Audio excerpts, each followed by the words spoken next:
1984 by George Orwell. Part 2. Chapter 5. Syme had vanished. A morning came, and he was missing from work. A few thoughtless people commented on his absence. On the next day nobody mentioned him. On the third day Winston went into the vestibule of the records department to look at the notice board. One of the notices carried a printed list of the members of the chess committee, of whom Syme had been one. It looked almost exactly as it had looked before. Nothing had been crossed out, but it was one name shorter. It was enough. Syme had ceased to exist. He had never existed. The weather was baking hot. In the labyrinthine ministry the windowless, air-conditioned rooms kept their normal temperature, but outside the pavement scorched one's feet and the stench of the tubes at the rush hours was a horror.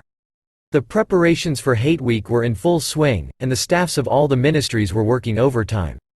Processions, meetings, military parades, lectures, waxworks, displays, film shows, telescreen programs all had to be organized. Stands had to be erected, effigies built, slogans coined, songs written, rumors circulated, photographs faked. Julius' unit in the fiction department had been taken off the production of novels and was rushing out a series of atrocity pamphlets. Winston, in addition to his regular work, spent long periods every day in going through back files of The Times and altering and embellishing news items which were to be quoted in speeches. Late at night, when crowds of rowdy proles roamed the streets, the town had a curiously febrile air. The rocket bombs crashed oftener than ever, and sometimes in the far distance there were enormous explosions which no one could explain and about which there were wild rumors. The new tune which was to be the theme song of Hate Week, the Hate Song, it was called, had already been composed and was being endlessly plugged on the telescreens. It had a savage, barking rhythm which could not exactly be called music, but resembled the beating of a drum. Roared out by hundreds of voices to the tramp of marching feet, it was terrifying. The proles had taken a fancy to it, and in the midnight streets it competed with the still popular, it was only a hopeless fancy. The parson's children played it at all hours of the night and day, unbearably, on a comb and a piece of toilet paper. Winston's evenings were fuller than ever. Squads of volunteers, organized by parsons, were preparing the street for Hate Week, stitching banners, painting posters, erecting flagstaffs on the roofs, and perilously slinging wires across the street for the reception of streamers. Parsons boasted that Victory Mansions alone would display 400 meters of bunting. He was in his native element and as happy as a lark. The heat and the manual work had even given him a pretext for reverting to shorts and an open shirt in the evenings. He was everywhere at once, pushing, pulling, sawing, hammering, improvising, jollying everyone along with comradely exhortations and giving out from every fold of his body what seemed an inexhaustible supply of acrid-smelling sweat. A new poster had suddenly appeared all over London. It had no caption, and represented simply the monstrous figure of a Eurasian soldier, 3 or 4 meters high, striding forward with expressionless Mongolian face and enormous boots, a submachine gun pointed from his hip. From whatever angle you looked at the poster, the muzzle of the gun, magnified by the foreshortening, seemed to be pointed straight at you. The thing had been plastered on every blank space on every wall, even outnumbering the portraits of Big Brother. The proles, normally apathetic about the war, were being lashed into one of their periodical frenzies of patriotism. As though to harmonize with the general mood, the rocket bombs had been killing larger numbers of people than usual. One fell on a crowded film theater in Stepney, burying several hundred victims among the ruins. The whole population of the neighborhood turned out for a long, trailing funeral which went on for hours and was in effect an indignation meeting. Another bomb fell on a piece of waste ground which was used as a playground and several dozen children were blown to pieces. There were further angry demonstrations. Goldstein was burned in effigy. Hundreds of copies of the poster of the Eurasian soldier were torn down and added to the flames, and a number of shops were looted in the turmoil. Then a rumor flew round that spies were directing the rocket bombs by means of wireless waves, and an old couple who were suspected of being of foreign extraction had their house set on fire and perished of suffocation. In the room over Mr. Charrington's shop, when they could get there, Julia and Winston lay side by side on a stripped bed under the open window, naked for the sake of coolness. The rat had never come back, but the bugs had multiplied hideously in the heat. It did not seem to matter. Dirty or clean, the room was paradise. As soon as they arrived they would sprinkle everything with pepper bought on the black market, tear off their clothes, and make love with sweating bodies, then fall asleep and wake to find that the bugs had rallied and were massing for the counterattack. 4, 5, 6, 7 times they met during the month of June. Winston had dropped his habit of drinking gin at all hours. He seemed to have lost the need for it. He had grown fatter, his varicose ulcer had subsided, leaving only a brown stain on the skin above his ankle. His fits of coughing in the early morning had stopped. The process of life had ceased to be intolerable. He had no longer any impulse to make faces at the telescreen or shout curses at the top of his voice.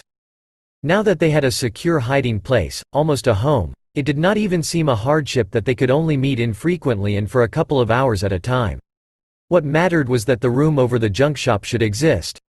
To know that it was there, inviolate, was almost the same as being in it. The room was a world, a pocket of the past where extinct animals could walk. Mr. Charrington, thought Winston, was another extinct animal. He usually stopped to talk with Mr. Charrington for a few minutes on his way upstairs. The old man seemed seldom or never to go out of doors, and on the other hand to have almost no customers. He led a ghost-like existence between the tiny, dark shop, and an even tinier back kitchen where he prepared his meals and which contained, among other things, an unbelievably ancient gramophone with an enormous horn. He seemed glad of the opportunity to talk. Wandering about among his worthless stock, with his long nose and thick spectacles and his bowed shoulders in the velvet jacket, he had always vaguely the air of being a collector rather than a tradesman. With a sort of faded enthusiasm he would finger this scrap of rubbish or that. A china bottle stopper, the painted lid of a broken snuff-box, a pinchbeck locket containing a strand of some long-dead baby's hair. Never asking that Winston should buy it, merely that he should admire it. To talk to him was like listening to the tinkling of a worn-out musical box. He had dragged out from the corners of his memory some more fragments of forgotten rhymes. There was one about 24 blackbirds, and another about a cow with a crumpled horn, and another about the death of poor Cock Robin.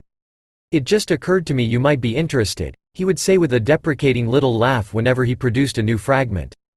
But he could never recall more than a few lines of any one rhyme.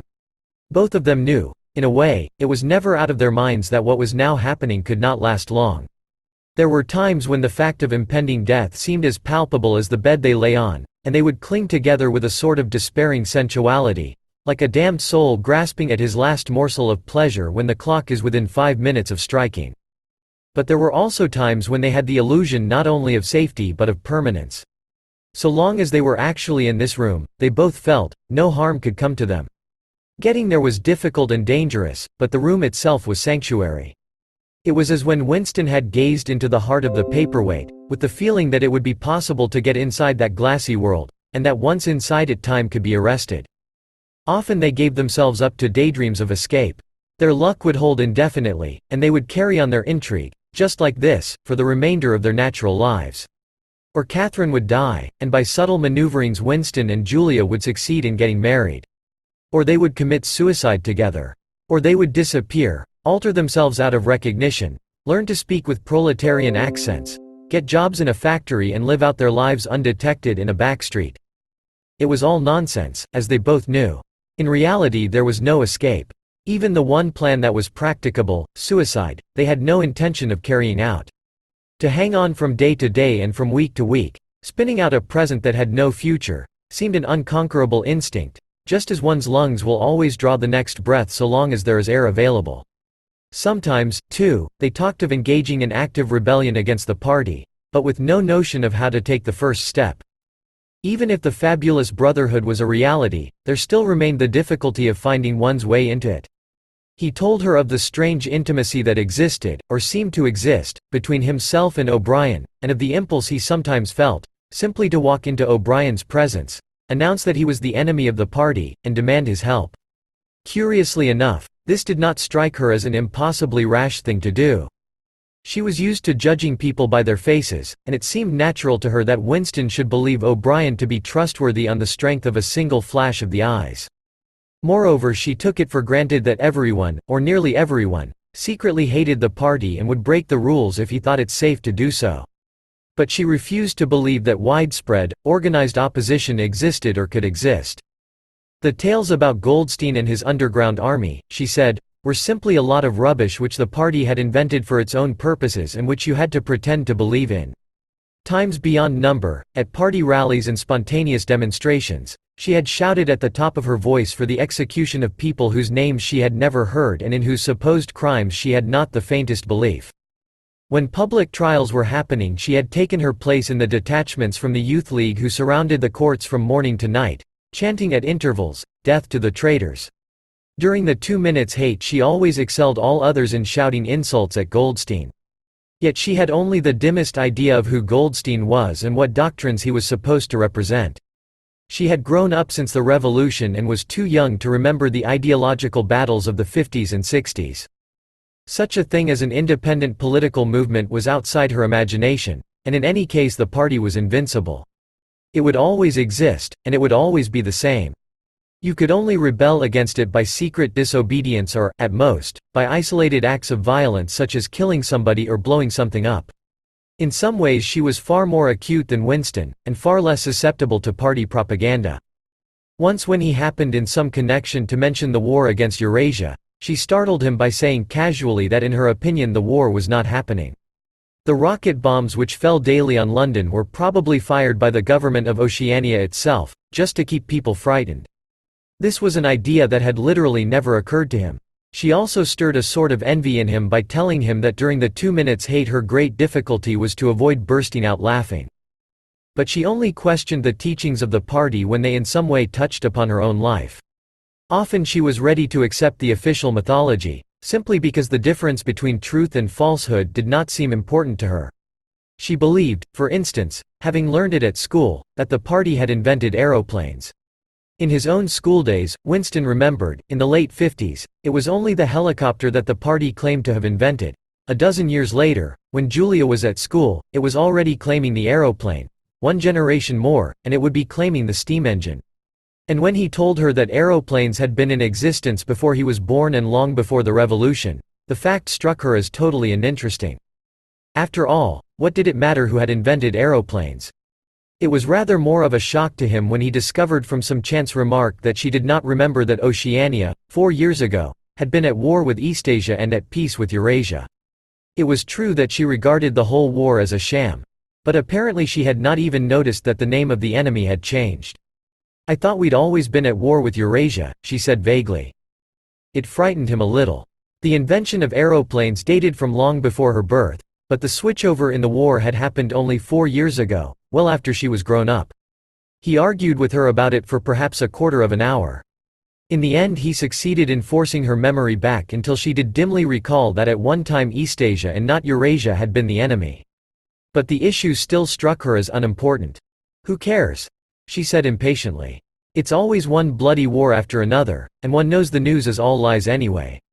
Sometimes he talked to her of the records department and the impudent forgeries that he committed there. Such things did not appear to horrify her. She did not feel the abyss opening beneath her feet at the thought of lies becoming truths. He told her the story of Jones, Aronson, and Rutherford and the momentous slip of paper which he had once held between his fingers. It did not make much impression on her. At first, indeed, she failed to grasp the point of the story. "Were they friends of yours?" she said. "No, I never knew them. They were inner party members. Besides, they were far older men than I was. They belonged to the old days, before the Revolution. I barely knew them by sight. Then what was there to worry about? People are being killed off all the time, aren't they?" He tried to make her understand. This was an exceptional case. It wasn't just a question of somebody being killed. Do you realize that the past, starting from yesterday, has been actually abolished? If it survives anywhere, it's in a few solid objects with no words attached to them, like that lump of glass there. Already we know almost literally nothing about the Revolution and the years before the Revolution. Every record has been destroyed or falsified. Every book has been rewritten. Every picture has been repainted. Every statue and street and building has been renamed. Every date has been altered. And that process is continuing day by day and minute by minute. History has stopped. Nothing exists except an endless present in which the party is always right. I know, of course, that the past is falsified, but it would never be possible for me to prove it, even when I did the falsification myself. After the thing is done, no evidence ever remains. The only evidence is inside my own mind, and I don't know with any certainty that any other human being shares my memories. Just in that one instance, in my whole life, I did possess actual concrete evidence after the event. Years after it. And what good was that? It was no good, because I threw it away a few minutes later. But if the same thing happened today, I should keep it. Well, I wouldn't, said Julia. I'm quite ready to take risks, but only for something worthwhile, not for bits of old newspaper. What could you have done with it even if you had kept it? Not much, perhaps. But it was evidence. It might have planted a few doubts here and there, supposing that I dared to show it to anybody. I don't imagine that we can alter anything in our own lifetime. But one can imagine little knots of resistance springing up here and there, small groups of people banding themselves together, and gradually growing, and even leaving a few records behind, so that the next generations can carry on where we leave off. I'm not interested in the next generation, dear. I'm interested in us. You're only a rebel from the waist downwards, he told her. She thought this brilliantly witty and flung her arms round him in delight. In the ramifications of party doctrine she had not the faintest interest. Whenever he began to talk of the principles of Ingsoc, doublethink, the mutability of the past, and the denial of objective reality, and to use newspeak words, she became bored and confused and said that she never paid any attention to that kind of thing. One knew that it was all rubbish, so why let oneself be worried by it? She knew when to cheer and when to boo, and that was all one needed. If he persisted in talking of such subjects, she had a disconcerting habit of falling asleep. She was one of those people who can go to sleep at any hour and in any position. Talking to her, he realized how easy it was to present an appearance of orthodoxy while having no grasp whatever of what orthodoxy meant. In a way, the world view of the party imposed itself most successfully on people incapable of understanding it. They could be made to accept the most flagrant violations of reality, because they never fully grasped the enormity of what was demanded of them, and were not sufficiently interested in public events to notice what was happening. By lack of understanding they remained sane. They simply swallowed everything, and what they swallowed did them no harm, because it left no residue behind, just as a grain of corn will pass undigested through the body of a bird. Chapter 6. It had happened at last.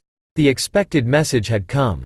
All his life, it seemed to him, he had been waiting for this to happen.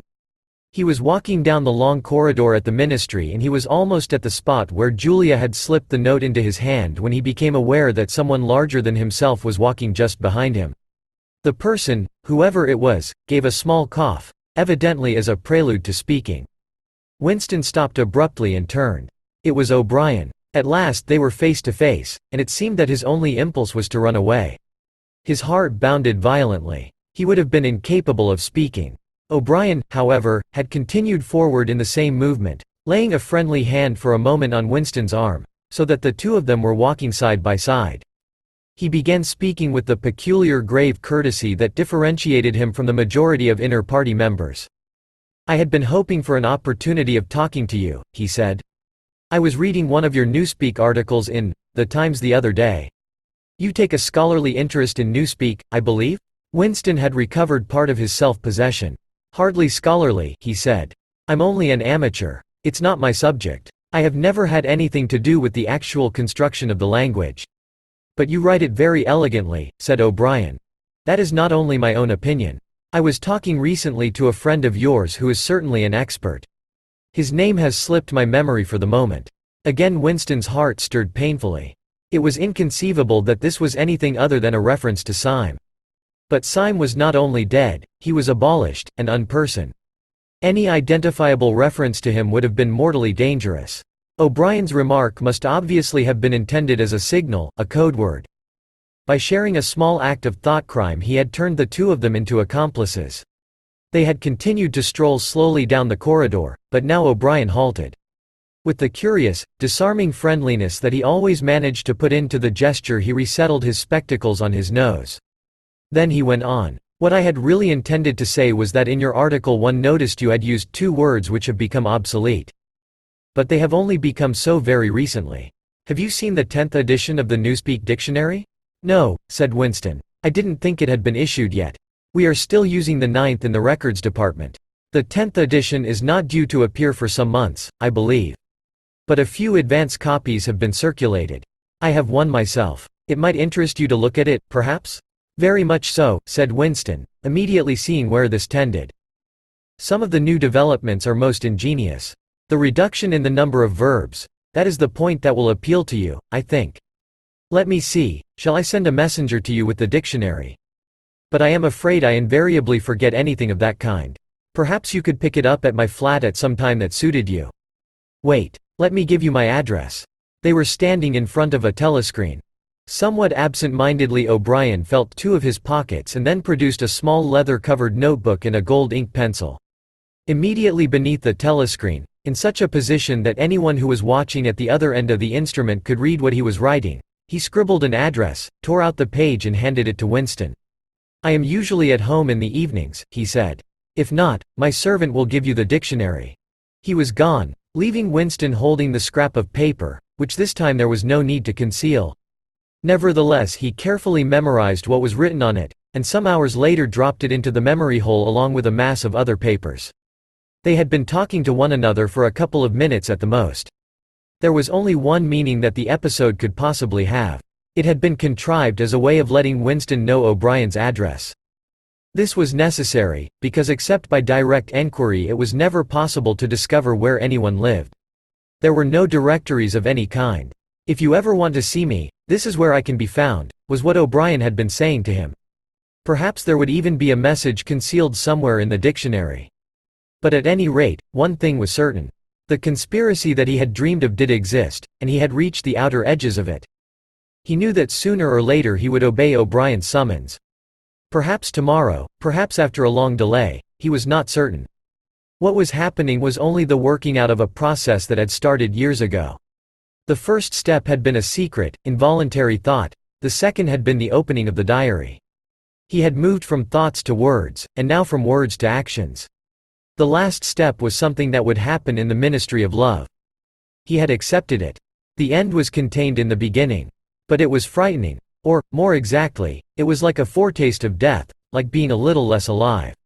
Even while he was speaking to O'Brien, when the meaning of the words had sunk in, a chilly shuddering feeling had taken possession of his body. He had the sensation of stepping into the dampness of a grave, and it was not much better because he had always known that the grave was there and waiting for him. Chapter 7. Winston had woken up with his eyes full of tears. Julia rolled sleepily against him, murmuring something that might have been, "What's the matter?" "I dreamt," he began, and stopped short. It was too complex to be put into words. There was the dream itself, and there was a memory connected with it that had swum into his mind in the few seconds after waking. He lay back with his eyes shut, still sodden in the atmosphere of the dream. It was a vast, luminous dream in which his whole life seemed to stretch out before him like a landscape on a summer evening after rain. It had all occurred inside the glass paperweight, but the surface of the glass was the dome of the sky, and inside the dome everything was flooded with clear soft light in which one could see into interminable distances. The dream had also been comprehended by, indeed, in some sense it had consisted in, a gesture of the arm made by his mother, and made again 30 years later by the Jewish woman he had seen on the news film, trying to shelter the small boy from the bullets, before the helicopter blew them both to pieces. "Do you know," he said, "that until this moment I believed I had murdered my mother?" "Why did you murder her?" said Julia, almost asleep. "I didn't murder her. Not physically." In the dream he had remembered his last glimpse of his mother, and within a few moments of waking the cluster of small events surrounding it had all come back. It was a memory that he must have deliberately pushed out of his consciousness over many years. He was not certain of the date, but he could not have been less than 10 years old, possibly 12, when it had happened. His father had disappeared some time earlier, how much earlier he could not remember. He remembered better the rackety, uneasy circumstances of the time, the periodical panics about air raids and the sheltering in tube stations, the piles of rubble everywhere, the unintelligible proclamations posted at street corners, the gangs of youths in shirts all the same color, the enormous queues outside the bakeries, the intermittent machine gun fire in the distance, above all, the fact that there was never enough to eat. He remembered long afternoons spent with other boys in scrounging round dustbins and rubbish heaps, picking out the ribs of cabbage leaves, potato peelings, sometimes even scraps of stale bread crust from which they carefully scraped away the cinders, and also in waiting for the passing of trucks which traveled over a certain route and were known to carry cattle feed, and which, when they jolted over the bad patches in the road, sometimes spilt a few fragments of oil cake. When his father disappeared, his mother did not show any surprise or any violent grief, but a sudden change came over her. She seemed to have become completely spiritless. It was evident even to Winston that she was waiting for something that she knew must happen. She did everything that was needed: cooked, washed, mended, made the bed, swept the floor, dusted the mantelpiece. Always very slowly and with a curious lack of superfluous motion, like an artist's lay figure moving of its own accord. Her large shapely body seemed to relapse naturally into stillness. For hours at a time she would sit almost immobile on the bed, nursing his young sister, a tiny, ailing, very silent child of 2 or 3, with a face made simian by thinness. Very occasionally she would take Winston in her arms and press him against her for a long time without saying anything. He was aware, in spite of his youthfulness and selfishness, that this was somehow connected with the never-mentioned thing that was about to happen. He remembered the room where they lived, a dark, close-smelling room that seemed half-filled by a bed with a white counterpane. There was a gas ring in the fender, and a shelf where food was kept, and on the landing outside there was a brown earthenware sink, common to several rooms. He remembered his mother's statuesque body bending over the gas ring to stir at something in a saucepan. Above all, he remembered his continuous hunger, and the fierce sordid battles at mealtimes. He would ask his mother naggingly, over and over again, why there was not more food. He would shout and storm at her. He even remembered the tones of his voice, which was beginning to break prematurely and sometimes boomed in a peculiar way, or he would attempt a sniveling note of pathos in his efforts to get more than his share. His mother was quite ready to give him more than his share. She took it for granted that he, the boy, should have the biggest portion, but however much she gave him he invariably demanded more. At every meal she would beseech him not to be selfish and to remember that his little sister was sick and also needed food, but it was no use. He would cry out with rage when she stopped ladling. He would try to wrench the saucepan and spoon out of her hands. He would grab bits from his sister's plate. He knew that he was starving the other two, but he could not help it. He even felt that he had a right to do it. The clamorous hunger in his belly seemed to justify him. Between meals, if his mother did not stand guard, he was constantly pilfering at the wretched store of food on the shelf. One day a chocolate ration was issued. There had been no such issue for weeks or months past. He remembered quite clearly that precious little morsel of chocolate. It was a 2-ounce slab. They still talked about ounces in those days, between the 3 of them. It was obvious that it ought to be divided into 3 equal parts. Suddenly, as though he were listening to somebody else, Winston heard himself demanding in a loud booming voice that he should be given the whole piece. His mother told him not to be greedy. There was a long, nagging argument that went round and round, with shouts, whines, tears, remonstrances, bargainings. His tiny sister, clinging to her mother with both hands, exactly like a baby monkey, sat looking over her shoulder at him with large, mournful eyes. In the end his mother broke off 3/4 of the chocolate and gave it to Winston, giving the other quarter to his sister. The little girl took hold of it and looked at it dully, perhaps not knowing what it was.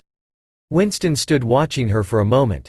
Then with a sudden swift spring he had snatched the piece of chocolate out of his sister's hand and was fleeing for the door. "Winston, Winston!" his mother called after him. "Come back. Give your sister back her chocolate." He stopped, but did not come back. His mother's anxious eyes were fixed on his face. Even now he was thinking about the thing. He did not know what it was that was on the point of happening. His sister, conscious of having been robbed of something, had set up a feeble wail. His mother drew her arm round the child and pressed its face against her breast. Something in the gesture told him that his sister was dying. He turned and fled down the stairs, with the chocolate growing sticky in his hand. He never saw his mother again.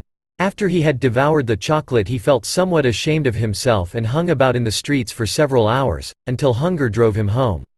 When he came back his mother had disappeared. This was already becoming normal at that time. Nothing was gone from the room except his mother and his sister. They had not taken any clothes, not even his mother's overcoat. To this day he did not know with any certainty that his mother was dead.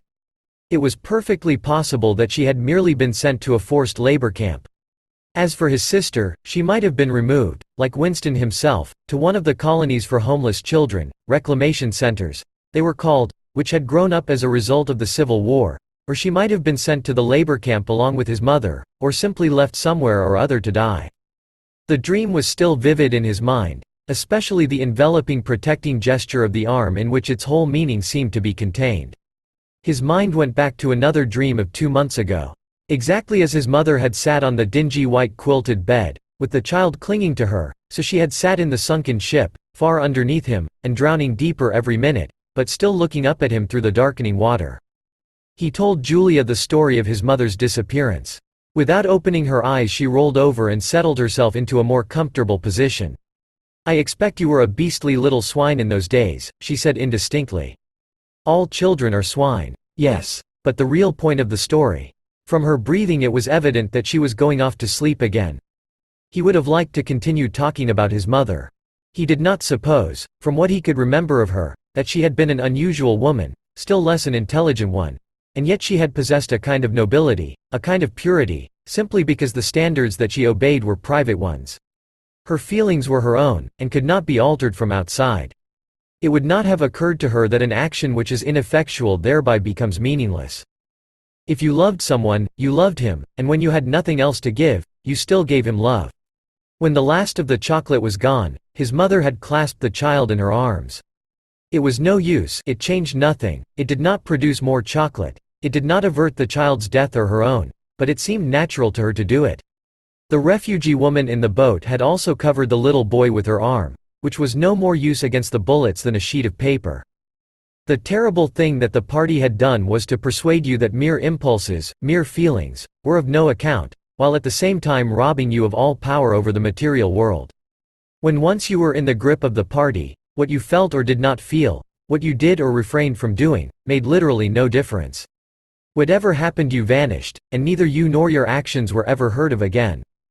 You were lifted clean out of the stream of history. And yet to the people of only 2 generations ago this would not have seemed all important, because they were not attempting to alter history. They were governed by private loyalties which they did not question. What mattered were individual relationships, and a completely helpless gesture, an embrace, a tear, a word spoken to a dying man, could have value in itself. The proles, it suddenly occurred to him, had remained in this condition. They were not loyal to a party or a country or an idea, they were loyal to one another. For the first time in his life he did not despise the proles or think of them merely as an inert force which would one day spring to life and regenerate the world. The proles had stayed human. They had not become hardened inside.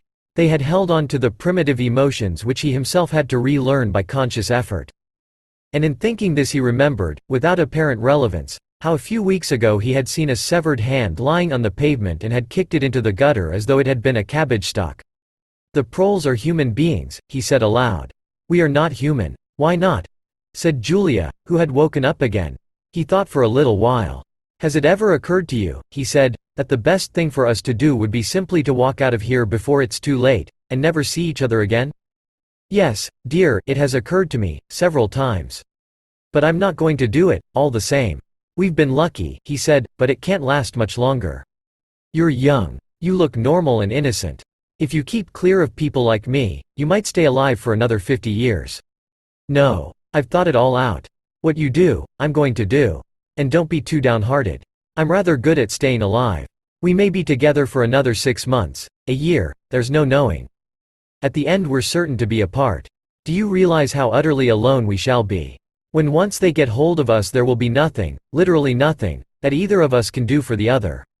If I confess, they'll shoot you, and if I refuse to confess, they'll shoot you just the same. Nothing that I can do or say, or stop myself from saying, will put off your death for as much as 5 minutes. Neither of us will even know whether the other is alive or dead. We shall be utterly without power of any kind. The one thing that matters is that we shouldn't betray one another, although even that can't make the slightest difference." "If you mean confessing," she said, "we shall do that, right enough. Everybody always confesses. You can't help it. They torture you. I don't mean confessing. Confession is not betrayal. What you say or do doesn't matter, only feelings matter. If they could make me stop loving you, that would be the real betrayal." She thought it over. "They can't do that," she said finally. "It's the one thing they can't do. They can make you say anything, but they can't make you believe it. They can't get inside you." "No," he said a little more hopefully, "no, that's quite true. They can't get inside you. If you can feel that staying human is worthwhile, even when it can't have any result whatever, you've beaten them." He thought of the telescreen with its never-sleeping ear. They could spy upon you night and day, but if you kept your head you could still outwit them. With all their cleverness they had never mastered the secret of finding out what another human being was thinking. Perhaps that was less true when you were actually in their hands. One did not know what happened inside the Ministry of Love, but it was possible to guess. Tortures, drugs, delicate instruments that registered your nervous reactions, gradual wearing down by sleeplessness and solitude and persistent questioning. Facts, at any rate, could not be kept hidden. They could be tracked down by enquiry, they could be squeezed out of you by torture. But if the object was not to stay alive but to stay human, what difference did it ultimately make? They could not alter your feelings. For that matter, you could not alter them yourself, even if you wanted to. They could lay bare in the utmost detail everything that you had done or said or thought, but the inner heart, whose workings were mysterious even to yourself, remained impregnable. Thanks for watching. To watch more, subscribe.